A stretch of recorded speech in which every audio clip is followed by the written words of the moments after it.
नमस्ते, सत श्री अकाल। उम्मीद करता हूँ फिट होंगे, बेहतरीन होंगे, अपनी लाइफ अच्छे से एंजॉय कर रहे होंगे।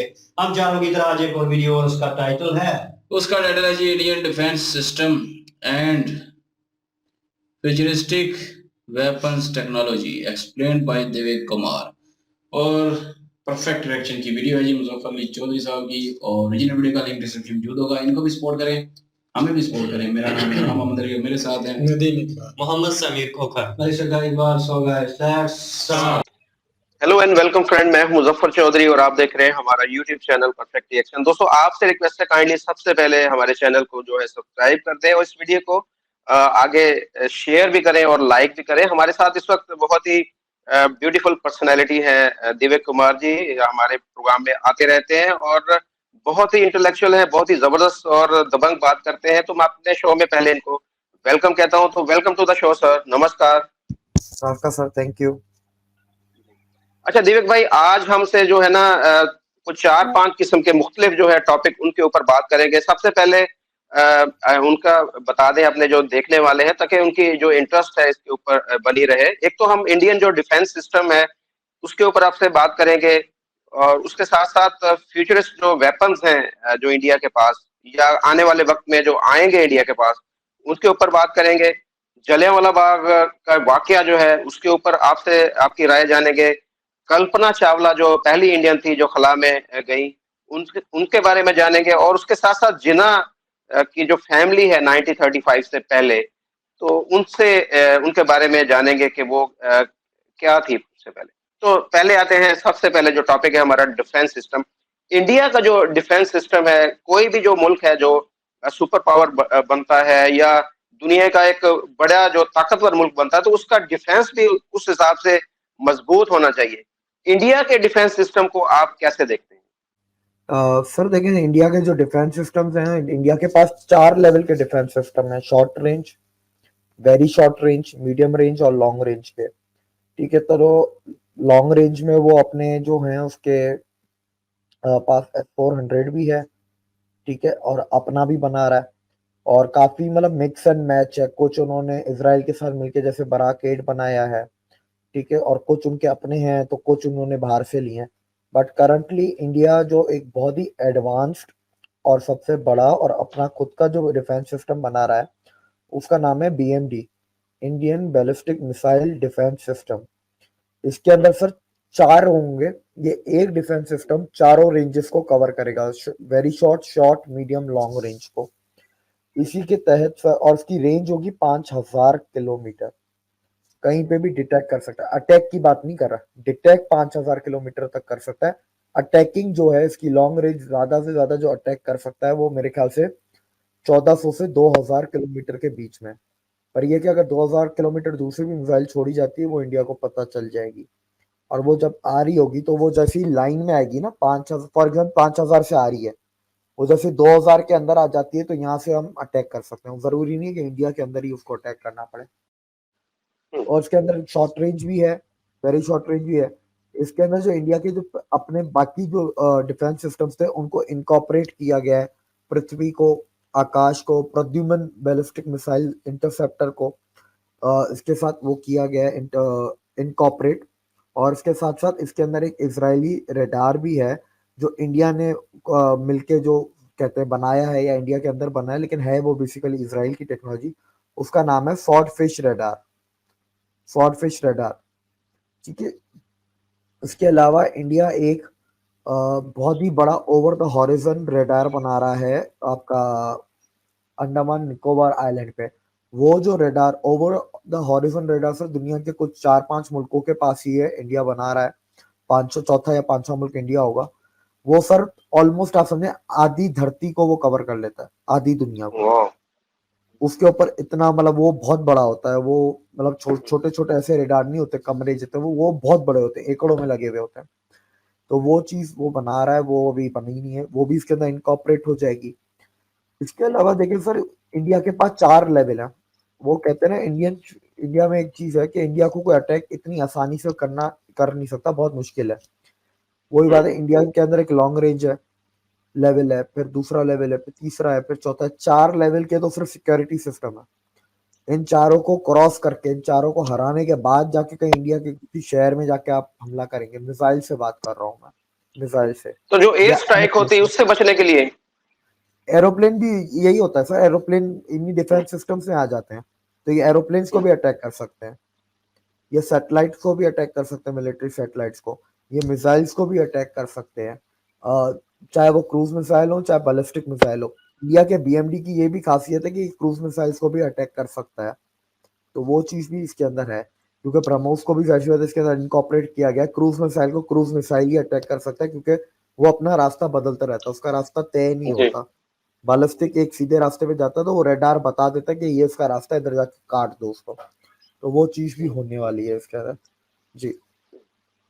तो इसमें मैं ये जानूंगा कि कोई इस तरह का मिसाइल दुनिया में वैसे बना है कि जो इंडियन जो डिफेंस सिस्टम है उसको फेल कर दे? कोई इस तरह का वैसे किसी के पास, अमेरिका के पास, इसराइल के पास, किसी के पास ऐसा मिसाइल है वैसे? पर ऐसा मिसाइल किसी के पास नहीं है। उल्टा जो दुनिया का सबसे क्रूज मिसाइल है, ऐसे ऐसे कामों के लिए क्रूज मिसाइल जी। चाहिए था, क्योंकि क्रूज मिसाइल जगह बदल लेता है। ठीक है, हम्म। वो बचते बचाते हुए जाता है, उसकी जगह तय नहीं सही। होती। तो दुनिया का यानी सबसे उसको भी क्रूज, काउंटर में। हाँ, दुनिया का सबसे अच्छा क्रूज मिसाइल तो इंडिया के पास ही है। नंबर वन दुनिया का ब्राह्मोस ही है क्रूज मिसाइल, हम्म। वो इंडिया के पास ही है। और मुझे नहीं लगता ब्राह्मोस भी 4 लेवल को क्रॉस करके कहीं अटैक कर पाएगा। अब ये टेस्टिंग ऐसी कभी हुई नहीं, और हुई भी है तो वो हम्म। पब्लिक नहीं है, तो उसका कुछ पता नहीं। सही। अच्छा, ये तो डिफेंस सिस्टम की बात होगी। हम ये जानेंगे कि जो इंडिया के पास जो कुछ वेपन ऐसे हैं कि जो आने वाले वक्तों में है या दुनिया के जो बहुत कम ममालिक में है, जिसे आप फ्यूचरिस्ट वेपन भी कह सकते हैं, एडवांस टेक्नोलॉजी भी कह सकते हैं, उसकी क्या रेंज है इंडिया के पास? कौन कौन से ऐसे वेपन? देखिए, इंडिया के कुछ ऐसे वेपन्स जिनका नाम अक्सर बाहर आ जाता है, ठीक है, तो उसमें आप एक सब बड़े वेपन्स की बात कर रहे हैं। एक काली आ जाता है, दुर्गा का नाम आता है, इसके अंदर एक आपका अग्नि 6 का नाम आता है, जो जो पूरे यूरोप को भी अपने कवर में ले लेगा, अग्नि 6 का आ जाता है। ये 3 वेपन्स के नाम तो कॉमनली यूज होते हैं। ऐसे मेरे हिसाब से सर 100 वेपन्स और होंगे बड़े लेवल पे, कुछ बन रहे होंगे, कुछ बन चुके हैं, कुछ बनेंगे जिस पे रिसर्च चल रही है। तो ऐसी चीजें कभी पब्लिक नहीं की जाती। इसके ये अलावा मैं मिसाइल की शक्ल में सारे? ना ना ना ना, अलग अलग। इसके अंदर रेडार भी होते हैं, इसके अंदर एरोप्लेन्स भी होते हैं, इंजन भी होते हैं, इसके अंदर हम्म। ड्रोन्स भी होते हैं, बहुत कुछ होता है इसके अंदर। जरूरी नहीं है, जैसे काली जो है वो आपका लेजर वेपन है, वो एनर्जी हाँ। वेपन है। जो दुर्गा है वो ईएमपी, इलेक्ट्रोमैग्नेटिक पल्स वेपन है। अग्नि 6 मिसाइल है। तो ऐसे अलग अलग किस्म के वेपन्स कुछ बन रहे होंगे, कुछ बन चुके होंगे, कुछ पे रिसर्च चल रही होगी। वो हमें कभी उनका नाम हम्म। पता नहीं चलेगा जब तक कि वो पब्लिक में ना आ जाए।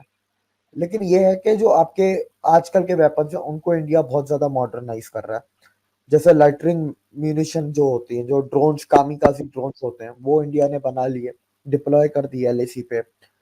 मॉडर्न गाड़ियां बनाना वॉर जोन्स के लिए, जो केमिकल अटैक से भी बच सके, वो करना। एक्सोस्केलेटन्स बनाए जा रहे हैं ताकि जो एल्टीट्यूड पे जो सोल्जर्स होते हैं वो एक्सोस्केलेटन पहने, तो ताकि उसकी परफॉर्मेंस और एंड्योरेंस वगैरह बढ़ जाए, 1.5 गुना 2 गुना हो जाए। तो उस पे भी काम चल रहा है। ये वो चीजें जो पब्लिक है। जैसे अभी वो जेट पैक लेके आए थे, हमने डिस्कस किया था, एक जेट पैक जो यूके की कंपनी जी। से ऑर्डर किए थे, वो भी फ्यूचरिस्टिक चीज भी आ जाती है उसके अंदर भी। इसके अलावा कुछ बंदूकें बनाई जा रही हैं जो कि लंबे तक जाए, ताकि क्योंकि बंदूकें भी इंडिया में भी जी। इंपोर्ट होती हैं। ठीक है, स्नाइपर्स बनाई जा रही हैं। इसके अलावा कल मैं एक और चीज देख रहा था, कल कुछ आया था कि वो आर्टिफिशियल इंटेलिजेंस का ड्रोन अटैकिंग वो आया था डिफेंस सिस्टम। वो डिफेंस सिस्टम ड्रोन को अटैक करता है और वो हम्म। आर्टिफिशियल इंटेलिजेंस पे चलता है। वो छोटा सा इतना सा था, वो इलेक्ट्रिक सा पोल पे लगा हुआ था, आर्टिफिशियल इंटेलिजेंस से ड्रोनों को अटैक करता है। तो वो कल देख रहा था, वो देखें कितनी छोटी चीज है, लेकिन ये भी एक फ्यूचरिस्टिक चीज है। आपने इसके अंदर फ्यूचर डाल दिया। और बीच में खबर आई थी कि ये पाकिस्तान के बॉर्डर पे इंफ्रारेड कैमरास, हीट सेंसर लगा दिए हैं, और इसके अलावा वो साउंड के जो होते हैं वो लगा दिए हैं। ऐसे कोई पता नहीं 700 टेक्नोलॉजीज जो इंडिया ने लगाई हैं। अभी रिसेंटली आपने देखा कि आर्टिलरी बनाई है 2-3 दिन पहले, कल्याणी ग्रुप की कंपनी है भारत फोर्ज। जी। भारत फोर्ज ने डीआरडीओ के साथ मिलकर आर्टिलरी बनाई है, दुनिया की पहली आर्टिलरी जिसकी आवाज नहीं होती, जो कि हल्की है और इलेक्ट्रिक है। तो उसको ओह, मूव करना भी आसान है, और उस आर्टिलरी को आप दुश्मन की टेरिटरी में ले जाके भी ऑपरेट कर सकते हैं। तो और वो खामोश है, दुनिया की पहली इलेक्ट्रिक आर्टिलरी है, तो ये भी एक फ्यूचरिस्टिक साइड पे जाता है। इसी तरह से वो बीच में वो शील्ड्स आ गई थी, वो करंट वाले डंडे थे। ऐसी बहुत सी चीजें हैं जो छोटी जी से लेकर बड़े तक, मतलब ये काम ग्लव्स और डंडों से लेके आप काली दुर्गा अग्नि 6 तक जाएं। ऐसे इंडिया के पास इतने वेपन्स हैं जिसकी कोई सोच नहीं, जिसको हमें पता भी नहीं है, वो चीजें जो पब्लिक में है। जी ये जी अंदाजा लगाएं कि पब्लिक में अगर इतनी सारी चीजें हैं तो अंदर कितनी चीजें होंगी जो हमें पता ही नहीं चलेंगी कभी भी। बिल्कुल। अच्छा, आपने डिफेंस सिस्टम की बात भी कर दी, आपने फ्यूचरिस्ट जो वेपन्स हैं उनके बारे में भी बता दिया। अ, अब जो जैसे कि स्पेस के अंदर भी इंडिया जो है अपने झंडे गाड़ रहा है, चंद्रयान 3 जो है वो कामयाबी से अपना मिशन जो है वो कंटिन्यू हो रहा है वो वहाँ पर। जो सन मिशन है आदित्य L1 वो भी कामयाबी की तरफ है। आप अब हमें ये बताएंगे कि स्पेस के अंदर जो पहली महिला गई थी कल्पना चावला, उनके बारे में हमारे जो देखने वाले वो पूछना चाह रहे थे, उनके बारे में जरा बताइएगा। तो कल्पना चावला इंडियन थी, इंडिया के पंजाब में पैदा हुई थी। उन्होंने अपनी पढ़ाई जी लिखाई जो थी वो पहले बेसिक जो अपनी ग्रेजुएशन वगैरह थी वो इंडिया से की थी। उसके बाद उन्होंने अपनी मास्टर्स वगैरह पोस्ट ग्रेजुएशन पीएचडी उन्होंने जाके अमेरिका में की। वो नासा के जो एक मिशन था उनका स्पेस शटल का, कोलंबिया स्पेस शटल कोलंबिया 97 में, उसके अंदर वो मिशन स्पेशलिस्ट थी, प्राइमरी रोबोटिक आर्म ऑपरेटर थी। उसमें वो स्पेस में गई थी और वहां से वो वापस आई थी। वो पहली इंडियन बनी थी, इंडियन ओरिजिन बनी थी, मतलब लड़की लड़का नहीं, पहली इंडियन जो स्पेस में गई थी as an astronaut. Very good. उसके बाद उनकी कल्पना चावला की एक दूसरी एक्सरसाइज हुई थी। दूसरी दफा उनको भेजना था STS 101 2003 में, वही कोलंबिया वाली फ्लाइट। उसके अंदर वो सर डिजास्टर हो जाता है, एक्सीडेंट हो जाता है, ब्लास्ट हो जाता है। कल्पना चावला के साथ साथ 7 और लोग थे, इन सब की डेथ हो जाती है उसके अंदर। ये 2003 की फरवरी की बात है। और बहुत अफसोस अच्छा, की बात। वो स्पेस गई थी, स्पेस से वापस आते वक्त ये हो गया था, वापस आते वक्त। और उनको फिर चावला को साथ में जितने सारे थे उन सबको Congressional Space Medal of Honor भी दिया गया था वहाँ की गवर्नमेंट की तरफ से। और काफी सड़कें, यूनिवर्सिटियां, इंस्टीट्यूशंस ने उनका नाम भी रखा था अपनी बिल्डिंग्स का या जगहों का, रोडों का, उनके ऑनर में।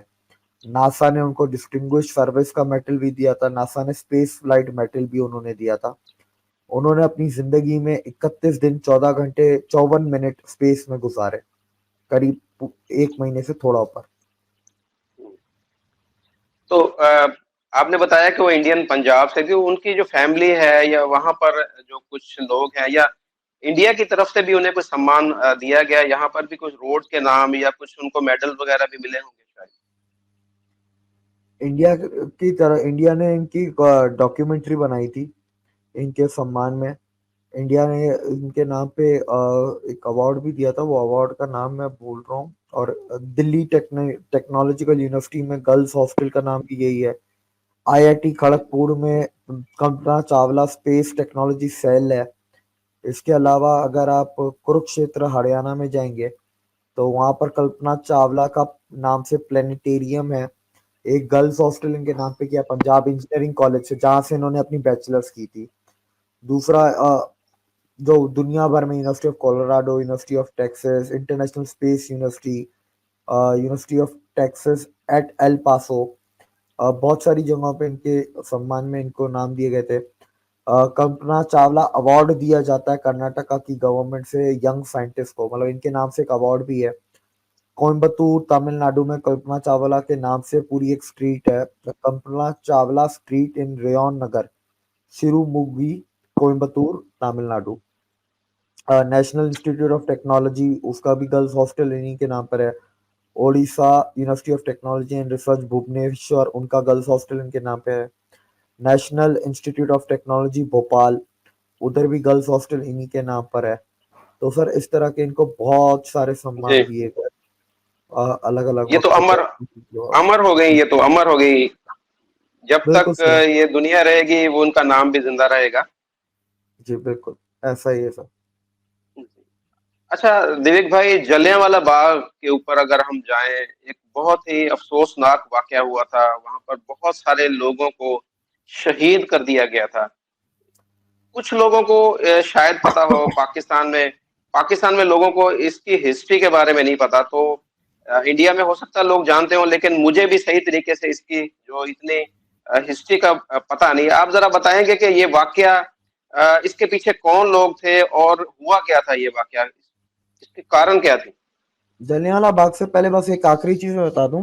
प्राइम मिनिस्टर अटल बिहारी वाजपेयी ने 5 फरवरी 2003 को, कल्पना की डेथ 1 फरवरी को हुई थी, उसके 4 दिन बाद उनके नाम पे जो एक इंडिया की सैटेलाइट थी मेडसेट, उसका नाम बदल के उन्होंने कल्पना 1 कर दिया था, अटल बिहारी वाजपेयी ने। और फिर वो रीनेम होके कल्पना, फिर वो 1 आगे चलता रहा। जी अब तो अगर हम जलियांवाला बाग पे आ गए, देखिए जलियांवाला बाग का सीन तो सबको पता है, इवन पाकिस्तान में पता है, पर एक्यूरेट चीज क्या है वो मैं आपको बताता हूँ।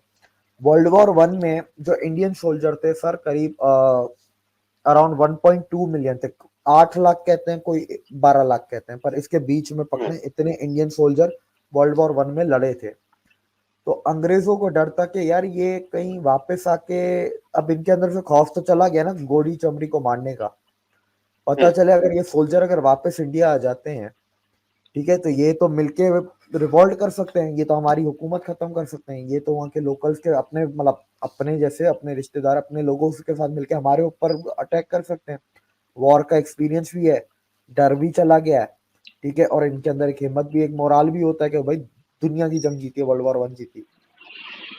तो उसके चक्कर में इसको आने नहीं दिया। इन लोगों को, काफी लोगों को दर बदर किया, जो आए भी, कुछ को इंडिया लेके आया, मतलब अच्छे खासों को इंडिया भी लेके आया। ऐसा नहीं है कि सबको कहाँ दर बदर करेंगे, 8 लाख 17 लाख जो लेके आए उनको फिर ऐसी पोजीशनों पे रखा, या उनको ऐसी स्टेट में रखा, एक ही स्टेट में रख दिया, जहाँ के थे वहां से उठा के किसी और स्टेट में रख दिया, ठीक है, वो ताकि दर बदर से हो जाए। तो ये किया गया था। तो अब ये कहानी चल के आगे जलियांवाला बाग पे आती है, जहां पर लोगों ने वो प्लानिंग करनी थी कि भाई अब अंग्रेजों पे अटैक करना चाहिए, we should take a revolt. 1857 में एक रिवॉल्ट हुआ था, आर्म रिवॉल्ट जिसे हम कहते हैं, वॉर ऑफ इंडिपेंडेंस। उसके बाद वो कह रहे थे कि ऐसा रिवॉल्ट दोबारा नहीं हुआ है, दोबारा कभी लड़ाई नहीं हुई, कोई बड़ा रिवॉल्ट 1857 की तरह करते हैं। और इन ये जो लोग थे जो वापस आए थे सोल्जर्स, ये उस मीटिंग में फैसिलिटेटर्स थे, क्योंकि वैसे तो एक्सपीरियंस इन्हीं के पास था। जी। ब्रिटिश की वेपन आर्मरी को किस तरह डॉज करना चाहिए, दूरी कितनी है, ठीक है, उनकी बंदूकें, उनकी तोपें कैसे चलती, कहाँ दूर तक हमला करती हैं, कैसे बचा जा सकता है, ये सब इनको एक्सपीरियंस थे ना। तो ये सारी चीजें थी। तो एक वजह वो थी। अब वो मीटिंग हो रही थी, उधर कोई रिवॉल्ट भी नहीं हो रहा था, सिर्फ मीटिंग हो रही थी, लेकिन उस चीज को लेके हो रही थी, ठीक है। तो उधर वो जो बाकी वो आपको पता है, जनरल डायर जाते हैं, ऑर्डर देते हैं, मार दिया जाता है सबको। करीब 3,000 से ऊपर लोग थे, बूढ़े जवान बुजुर्ग, मर्द औरत बच्चे, हर कोई था। बंद चारों तरफ से, एक दरवाजा, उस दरवाजे पे गोरे खड़े हुए थे। लेकिन इसमें एक और चीज, मैं इसमें इंटरेस्टिंग 2 चीजें बताऊं। पहली चीज, वो गोलियां चलाने वाले इंडियन थे, ठीक है। तो उन इंडियंस को बाद में ब्रिटिशर्स ने यूके में सिटीजनशिप दे दी, और आज वो यूके में बैठे हैं, उनकी पुश्तें, उनकी नस्लें यूके में बैठी हुई हैं। तो इंडिया में तो बख्शते थोड़ी ना किसी को, पहली चीज। दूसरी चीज, कि जनरल डायर को उधम सिंह ने मारा, उसके ऊपर मूवी भी आई है। ऐसे लोग मेरे ख्याल से पैदा होना ही बंद हो गए हैं आज के 21st सेंचुरी में। और अगर हम इसमें तीसरी चीज पे जाए, तो फिर तीसरी चीज इसमें यह है कि जलियांवाला बाग का अंग्रेजों ने एक पूरी इंक्वायरी बिठाई थी, ठीक है। और उस इंक्वायरी को जो हेड कर रहा था, मतलब जो तरफदारी कर रहा था जनरल डायर की, जिसने तरफदारी की थी, उनका नाम था मोतीलाल चिमनलाल सीतलवाड़, तीस्ता सीतलवाड़ के दादा। ये उनकी पैरवी कर रहे थे। और ये वो इंडियन लॉयर थे जिन्होंने उन अंग्रेजों को बचाया, और बचा के भेजा जनरल डायर को भी और हिंदुस्तानियों को भी, जो इन्होंने गोलियां चलाई थी। और आप कमाल की बात देखें, वो इंडिया के पहले अटॉर्नी जनरल बने। और सर वो पहले अटॉर्नी जनरल जो 13 साल तक रहे, जवाहरलाल नेहरू ने उनको बनाया था। 28 जनवरी 1950 से लेके 1 मार्च 1963 तक अटॉर्नी जनरल फॉर इंडिया। और दूसरा था कि उनको चेयरमैन भी थे वो first law commission of India के 1955 से 1958 तक।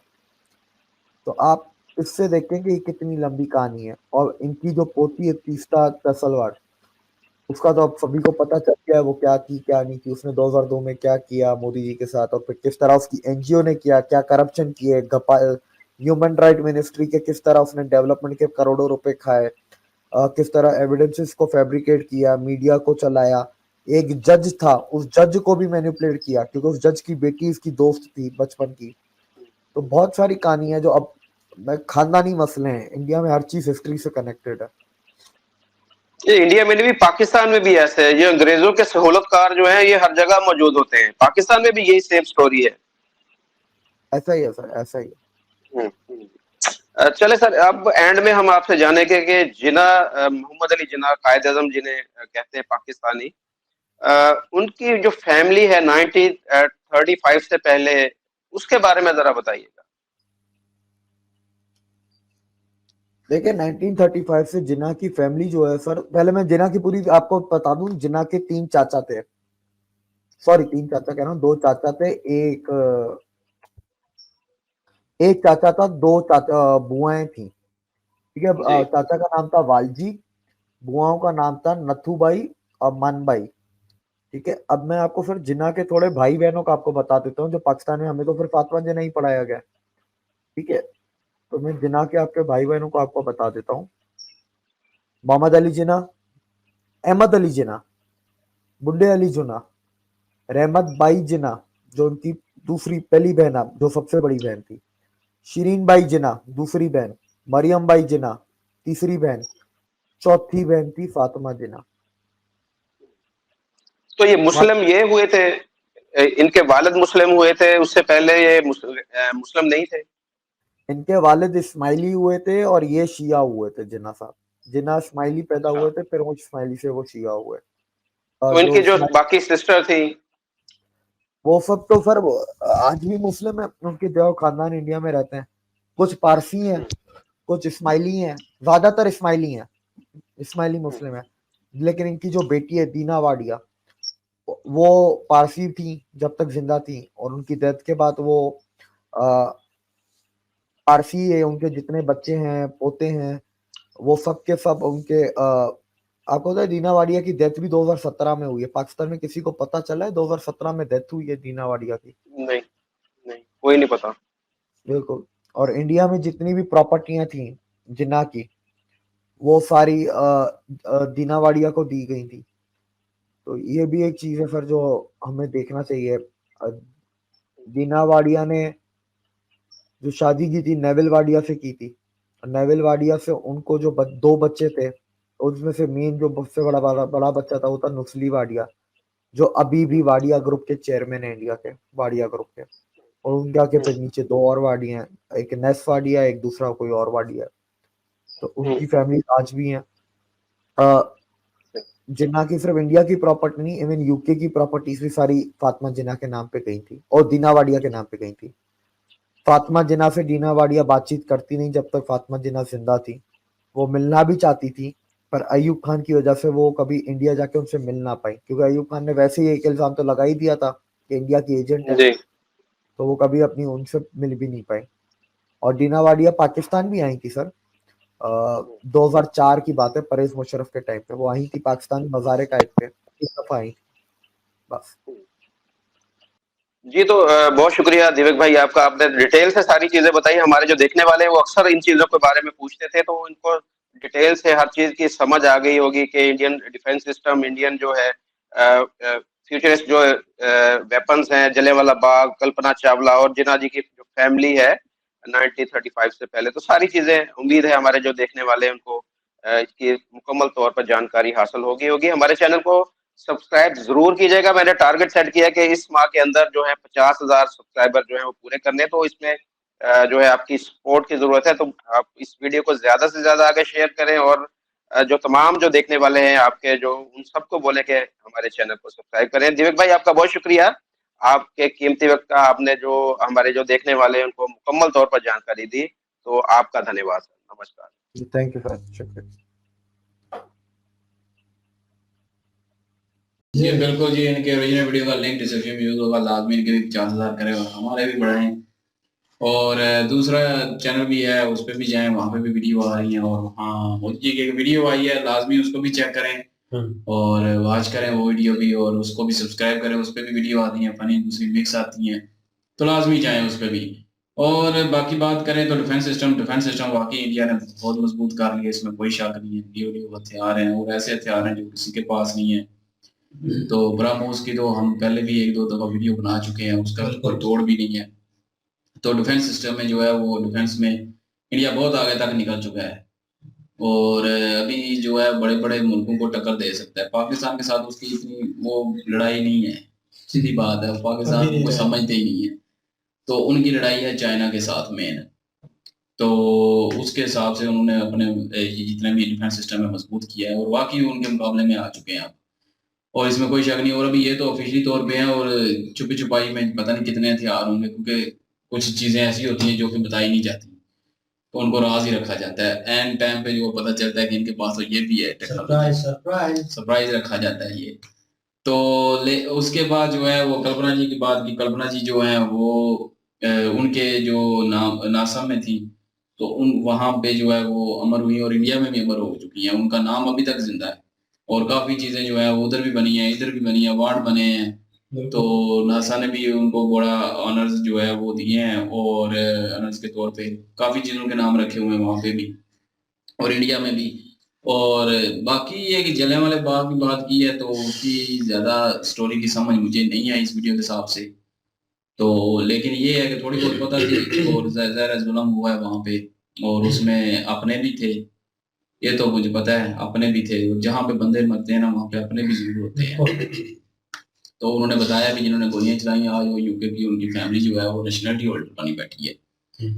तो यही बात है कि अपने भी शामिल थे उसमें। और मोहम्मद अली जिन्ना साहब के जो परिवार था वो तो मुस्लिम था, और लेकिन उससे पहले जो है वाला साहब ही हुए थे कन्वर्ट, उससे पहले सारे हिंदू ही थे, इसमें कोई शक नहीं है, सारे हिंदू थे।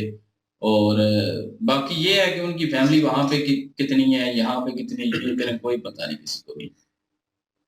गुमनाम से हो चुके हैं पाकिस्तान में, इंडिया में नहीं, पाकिस्तान में बात कर रहा हूँ, पाकिस्तान में गुमनाम से हो चुके हैं। तो बाकी ये है कि वीडियो इन्होंने बनाई है, और दिलीप भाई के पास नॉलेज भी है, और अच्छा बोलते भी हैं। लेकिन आज थोड़ा सा मूड फ्रेश नहीं लग रहा था मुझे इनका, थोड़ा सा अपसेट थे उसी वजह से। या थकावट भी हो सकती है, कुछ दो तीन थे, उनका फेवरेट वो नहीं था, फेवरेट मौजूद नहीं था। ऐसा भी हो सकता है, एक फ्लो में बंदा बोलता है, बिल्कुल मूड इजी होता है, जब बार बार तो सोचना पड़ता है। ऐसे आप लोग भी नोट करें, मूड थोड़ा सा ना ऑफ लग रहा है। बाकी ये है कि वीडियो अच्छी थी, मजा है वीडियो देख के, और काफी कुछ जानने को मिला है। ये बिल्कुल जी, वीडियो जबरदस्त बनाई है। बाकी ये है कि दिफा के लिहाज से बात की जाए तो इंडिया वाकई दिफा के लिहाज से बहुत आगे चला गया। उनका जो है S4 के कौन सा जो है ना दिफा सिस्टम है वो सबसे बेस्ट है, जो रशिया से खरीदा उन्होंने, वो कमाल है। उसके होते हुए उस टाइम भी मैंने वो वीडियो चेक की थी वीडियो, तो उस टाइम भी कह दिया गया था कि अब पाकिस्तान से टक्कर नहीं रही, क्योंकि आप इनके पास जो है ना S-400 जो है दिफा सिस्टम है, ये बहुत ही हाई लेवल का है। तो पाकिस्तान के में उसके मुकाबले में कोई इतने हथियार नहीं थे। तो उसके बाद जो है और भी जो हथियार जो यूज इंडिया ने बना रहे हैं खुद, तो वही जो एंटी मिसाइल में भी मेरे को नाम नहीं आ रहा, वो जो है ना ब्रह्मोस जो है ना वो ज्यादा बढ़ के है कि उसका तोड़ भी नहीं है पाकिस्तान के पास। मेरे ख्याल हो सकता है ना तोड़ो उसका, तो इंडिया बहुत आगे चला गया। इंडिया का पाकिस्तान के साथ टक्कर का अभी कहना तो अभी नहीं बनता ही नहीं है, क्योंकि पाकिस्तान अभी दिफा के ऊपर क्या अपने माली खर्चात भी पूरे नहीं कर पा रहा, और इंडिया जो अपने दिफा के लिहाज से बहुत जबरदस्त टेक्नोलॉजी ला रहा है। और जो उन्होंने बोला कि आधी दुनिया तक जो उनका वो है टारगेट है, वो जो बना लिया उन्होंने दिफा का जो है ना, वो बड़ा बहुत ज्यादा हाई लेवल का है। और इससे भी बड़ी बात है जो मैं ये इस वीडियो में पता चला है कि वो इसराइल के साथ भी मिलके बना रहे हैं। तो इसराइल के पास जो टेक्नोलॉजी वो भी बहुत हाई क्वालिटी की है, तो उसका भी तोड़ नहीं है, आगे उसका तोड़ नहीं है। कितने इस्लामी मुल्कों ने उसके साथ जंग करके भी देख लिया, उसका तोड़ नहीं है इनके पास।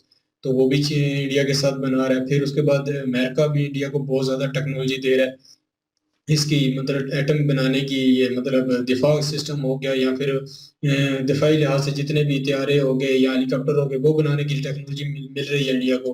तो इंडिया बहुत आगे चला गया है। इंडिया और मेरा ख्याल है चीन को टारगेट कर रहा है। बाकी जंग तो होना बहुत मुश्किल है, जंग होगा तो बहुत मसला बनेगा, इसलिए कि जो भी कंट्री न्यूक्लियर पावर बन जाती है उसके साथ जंग जो है ना वो आखिरी आखिरी ऑप्शन होता है। तो मेरा ख्याल है जंग का तो नहीं है, सिर्फ ये दिफा बना लेते हैं इसलिए कि कोई रशिया और यूक्रेन का मामला ना बन जाए, इसलिए दिफाई मामला, दिफाई चीजें बनाई जा रही हैं, ये एक ऑप्शन होता है। बाकी जंग होना मुश्किल है। हाँ, चीन की और इंडिया की जंग मुझे दिख रही है इसमें, क्योंकि चीन जो है ना वो बहुत सारी इंडिया के साथ जो है ना उसके मामला खराब हैं, क्योंकि एक जंग चीन जो है ना इंडिया को हरा चुका है। तो इंडिया जरूर बदला लेना चाहेगा, वो अपनी जगह भी लेना चाहेगा। तो इंडिया चीन का मुकाबला तो बनता है, पाकिस्तान का तो अभी बनता ही नहीं है। और दूसरी बात की जाए, जो ये लड़की का नाम क्या था, चावला जो है, कल्पना चावला। कल्पना चावला जो है ना, उनके बारे में ये मैं पहले भी सुना हुआ था, क्योंकि मैं आपको बताता हूँ उनके हला के बारे में मैं सुनता रहता था। तो मैंने जब सुना था ना कि इंडिया की एक लड़की, तो फिर मैंने ये डिटेल से चेक किया था इसके बारे में। तो वाकई वो लड़की बहुत, अल्लाह की जात ने उसे बहुत ताकत दी थी। वो खला का सफर उसने किया, उसके पास माइंड भी बहुत जबरदस्त था। वो नासा में गई, काम किया, उसकी मतलब महारत उन्होंने मानी कि ये लड़की इस काबिल है। तो वो हला में गई, 1 महीने के से ऊपर रह के आई। ये चीजें बाकी मैंने सुनी थी। बाकी दुख उस टाइम हुआ था, उसका मेरे ख्याल है पहले ही सफर था। वो वापस आ रहे थे और टेक्नोलॉजी में कुछ खराबी आ गई, कुछ भी प्रॉब्लम बन गई। तो वो जितने लोग थे, ये मैंने पहले सुन चुका हूँ इस वीडियो में, इससे पहले भी मैं सुन चुका हूँ। तो वो बहुत दुख हुआ। तो उस टाइम भी मैंने तो सुना था कि इंडिया की लड़की जो है पहले सफर में जो है वो नाकाम हो गई, और वो जो भी क्रैश हो गया, और उसमें सारे बेचारे फौत हो चुके थे। तो बाकी ये है कि इंडिया ये है अपने हीरोज को भूलता नहीं है, ये सबसे बड़ी बात है। और उसका नाम देखो अभी इन्होंने जिंदा रखा हुआ है, कितनी जगह पे उनका नाम यूज कर दिया है। तो ये भी एक एजाज की बात होती है, उनके घर वालों को भी एजाज होगा कि हमारी बच्ची ने, हमारी बेटी ने बहुत कुछ किया है, जिसकी वजह से उनका आज भी नाम रोशन है। तो इंडिया, इसीलिए मैं इसको बहुत पसंद करता हूँ कि वो अपने हीरोज को याद रखता है। और दूसरी बात है, जिन्ना के बारे में तो बहुत सी बातें नहीं पता थी। बाकी इतना मुझे सिर्फ पता था कि वो शिया मसलक से तल्लुक रखते थे, सिर्फ इतना ही पता था। आज कुछ डिटेल से मुझे इनकी फैमिली के बारे में पता चला। बाकी ये भी बात एक नहीं थी कि उनके जो वालिदैन थे या दूसरे थे, उनका मज़हब कुछ और था, ये भी आज ही पता चला है। तो बाकी देखो, हर बंदे का अपना माइंड ज़हन होता है, वो किसी भी मसले को चूज़ करे, ठीक है। जिन्ना साहब भी मतलब उनका भी ठीक है, वो पाकिस्तान में उन्होंने काम किया जिसकी वजह से कुछ नाम खराब भी हो रहा है और कुछ नाम अच्छा भी। पाकिस्तान में अच्छा नाम लेने वाले बहुत ज़्यादा है, और इंडिया में ये है कि उनके तनकीद करने वाले बहुत हैं। बाकी ये है कि हर इंसान को मतलब ये है कि उसकी ज़ात के हवाले से या उसकी गलती के हवाले से याद रखना चाहिए, ना कि मतलब उसके ज़ातियात की वजह से। हर मतलब वो उनका पाकिस्तान बनाने की वजह से आप उनको बात कर सकते हैं, बाकी ज़ातियात के उनका कौन सा मज़हब है, वो क्या फॉलो करते थे, इन चीज़ों पे हमको नहीं जाना चाहिए। ये मेरी एक अपनी ज़ाती राय है। बाकी वीडियो ज़बरदस्त थी, जिससे कुछ बहुत कुछ सीखने के लिए मिला। जी। जी, बिल्कुल जी। इंडिया जिस तरह हर मैदान में तेज़ी से तरक्की कर रहा है, डिफेंस के मैदान में भी बहुत ज़्यादा ज़बरदस्त तरीके से वो तरक्की कर रहे हैं, और काफ़ी किस्म के मिसाइल भी तैयार कर लिए हैं। शॉर्ट रेंज है जिसमें, उसमें फिर मीडियम शॉर्ट रेंज है, लॉन्ग शॉर्ट रेंज है। उसके बाद फिर इस तरह का भी ब्लास्टिक एक मिसाइल इंडिया के पास है जो कि 2000 किलोमीटर की रेंज तक अपने आप को वो डिफेंस कर सकता है। मगर कि मैं ये कहना चाहता हूँ कि मतलब कि अगर कोई अदर कंट्री आप पे अटैक करता है, इंडिया पे अटैक करता है, तो वो 2000 किलोमीटर तक की रेंज में ही होगा। तो इंडिया को वहीं पे इंडिया उसको डिफेंस कर सकता है, वहीं पे उसको ब्लास्ट कर सकता है और अपना डिफेंस कर सकता है। बाकी जबरदस्त है जी कि इतनी स्पीड से आप लोग डिफेंस के मैदान में तरक्की कर रहे हैं। उसके बाद जो कल्पना है, कल्पना जी हैं, उनको भी जितनी दाद दी जाए, जितना अप्रिशिएट किया जाए कम है। और बाकी उन्होंने बहुत बड़ा काम किया, इससे पहले हमने उनका नाम नहीं सुना था, लेकिन चले ये अच्छा हो गया, हमारी इंफॉर्मेशन में इजाफा हो गया। तो अब जो हाल ही में तरक्की कर रही हैं आपकी इंडिया की बहुत जबरदस्त वूमेन निगार शाजी साहिबा, जो कि रॉकेट वूमेन के नाम से अब जानी जाती है। इंडिया वाकई एक कदरदान कंट्री है जो अपने टैलेंट को, जिन लोगों ने मतलब कि इंडिया के लिए, अपने वतन के लिए कुछ किया होता है, उन्हें भूलते नहीं बल्कि उनको याद रखते हैं। तो बाकी जिन्ना साहब की बात है तो हमें उनके बारे में काफी सारी नई चीजें सुनने को मिली। हमने तो शुरू से एक ही उनकी सिस्टर का नाम सुना होता कि फातिमा जिन्ना और मोहम्मद अली जिन्ना, इसके अलावा तो हमें कोई नाम नहीं पता, क्योंकि हमारी बुक्स में भी यही दो नाम ही आए हैं, हमने भी ये सिर्फ दो नाम आया पढ़े नहीं हैं। यार, या और जिन्ना, उनके पूंजा, उनके है फादर नहीं। का नाम जो है पूंजा सिर्फ वो जिन्ना। बताया गया कि पूंजा जिन्ना है। तो बाकी डिटेल्स हमें नहीं बताई गई कि वो किस फैमिली से थे, बाद में क्या बना, वो मसला क्या था, वो सारी चीजें हमें नहीं, बस हमें तो इतना ही कुछ पता है। लेकिन वीडियो बहुत जबरदस्त थी जी। अहमद अली जिन्ना या भाई का भी नाम आज कुछ पता चला? अहमद अली जिन्ना का भी और एक वो एक दो और भी नाम हैं। पता चला। बहनों का नाम और पता बहनों चला। के नाम भी, और बहनों के नाम रहमत लिखते है। हैं, मुश्किल है कि हम नहीं वो नहीं, फर्स्ट रहमत टाइम बहन का नाम है ना, बड़ी बहन का। हाँ लेकिन ये है कि रहमत फर्स्ट जिन्ना। टाइम सुन रहे हैं और थोड़ा बहुत कंफ्यूजन होता कंफ्यूज है। भी है। लेकिन ये है कि डिटेल प्रॉपर मिले तो बंदा उसके ऊपर सच कहता हाँ यार को पूछ ले, कोई उसको इन्फॉर्मेशन हो हमें इन्फॉर्मेशन हो, तो फिर जो है वो बहुत जो है कॉम्प्लिकेटेड हो जाती है, फिर इज्जत पे बात आ जाती है। तो कम से कम इस थ्रू जो है थोड़ी बहुत इन्फॉर्मेशन मिली है वीडियो के थ्रू। टेक्नोलॉजी वैसे वीडियो में बताया हमें अपना किताबों में पढ़ाया जाता है, कायदे से एक चैप्टर है उसमें ये सारा मशजरा नस्ब होना चाहिए था। होना चाहिए था, जरूरी था, लेकिन ये है नहीं। फॉर्मल टाइप इंफॉर्मेशन है उसमें के बस पढ़ाई के लिहाज से, लेकिन यह है कि डीपली इन चीज़ों को पढ़ाया नहीं गया। और देख लें जिन्होंने क्रिएट किया है एक, ये उनकी डिटेल तो पता होनी उनकी चाहिए। डिटेल होनी चाहिए थी उसमें, तो है नहीं है। लेकिन ये मेरे है कि ख्याल में इंडिया हमसे ज्यादा उनके बारे में जानता है, बिल्कुल जानते हैं। जानते हैं, वो एक्सप्लोर और करते ये हैं। बदकिस्मती की बात है कि हमें बिल्कुल। नहीं पता। जी, और ये कहीं किसी हद तक, क्योंकि हमने जहाँ तक किताबें पढ़ी हैं हमने तो वही पढ़ना था, हमें बताने वाला भी कोई और नहीं था। और अपने हिसाब से टेक्नोलॉजी भी इतनी तेज नहीं थी उस वक्त कि हम उस चीज़ को सर्च करते और हमें मिल जाती कि ना इसमें। तो लेकिन यह है कि फिर भी देर आए दुरुस्त आए, इन चीज़ों से इन वीडियो से हमें पता चल रहा है, तो जितनी इंफॉर्मेशन हो सके हम कलेक्ट कर रहे हैं। बाकी टेक्नोलॉजी में नो डाउट इंडिया आगे है। और मैंने सुना था कि अमेरिका ने यहाँ पे क्रूज मिसाइल की बात उन्होंने की है कि वो रास्ता अपना चेंज करता है, तो उसके लिए उन्होंने एक मूवी में यूज़ किया, हॉल्क में वो मशीनरी यूज़ की है उसको रोकने के लिए। शायद आप लोगों में से किसी ने मूवी देखी हो तो पता हो, वो वेव टाइप मशीन होती है कि उसमें से बड़ी गर्म किस्म की और तेज किस्म की हैवी किस्म की वेव निकलती हैं, और वो मशीनरी टैंक के ऊपर लगी होती है और वो वेव फेंकती है और वेव के थ्रू आपको रोका जाता है, बड़ी स्ट्रॉन्ग किस्म की होती है। वो मैंने देखा। तो वो सीन जो है वो हॉल्क में वो दिखाया गया है। तो उसके थ्रू उन्होंने रॉकेट को जो है ना कंफ्यूज करने, क्योंकि वो जैसे उन्होंने बोला कि ये वेव के थ्रू चलते हैं और ये डिटेक्ट करते हैं, जाहिर बात है उन्होंने मशीनरी यूज की गई, टेक्नोलॉजी यूज की गई है, तो उस टेक्नोलॉजी को अगर तबाह करना तो ये वेव उसको अंदर ही तबाह कर देगी और वो रॉकेट जो है वो इधर उधर जाने के बजाय वहीं पर ब्लास्ट हो जाएगा। और ये तरीका कार उन्होंने एक निकाला है। ड्रोन को भी काबू उन्होंने किया है, क्योंकि वो आउट ऑफ कंट्रोल हो जाता है, जहाँ से बंदा रिमोट से या कुछ किसी भी सिलसिले सैटेलाइट से कंट्रोल कर रहा है तो वो आउट ऑफ कंट्रोल हो जाएगा बिल्कुल, तो उसके बाद वो नीचे गिरेगा। तो ये टेक्नोलॉजी जो है वो अभी वो उस पर कर रहे हैं, लेकिन उन्होंने जो मूवी में दिखाते हैं, मैं सोच रहा हूँ कि फ्यूचरिस्टिक चीजें होती हैं तो उन पे काम हो रहा होता है कहीं ना कहीं। वो स्पाइडरमैन में वो ड्रोन दिखाए गए थे, वही ड्रोन इंडिया ने खरीदने की कोशिश की है, ठीक है, वो मुआहदा किया है, खरीदे हैं, वो सेम ड्रोन वही है वो जो मूवी स्पाइडरमैन में दिखाए गए हैं। तो मीन्स के टेक्नोलॉजी जो उन्होंने क्रिएट की है, जो हाका ज़हन में आ रहा है कहीं ना कहीं जो है अमेरिका जो है वो ऑलरेडी उस चीज़ को तैयार करके बैठा हो, मे भी हो सकता है। और ये भी हो सकता है कि मे भी पाकिस्तान भी बहुत सारी चीज़ें जो है वो दूसरे मुल्कों से ले चुका हो, टेक्नोलॉजी वो खुद भी क्रिएट कर रहा हो लेकिन हाइड की हो।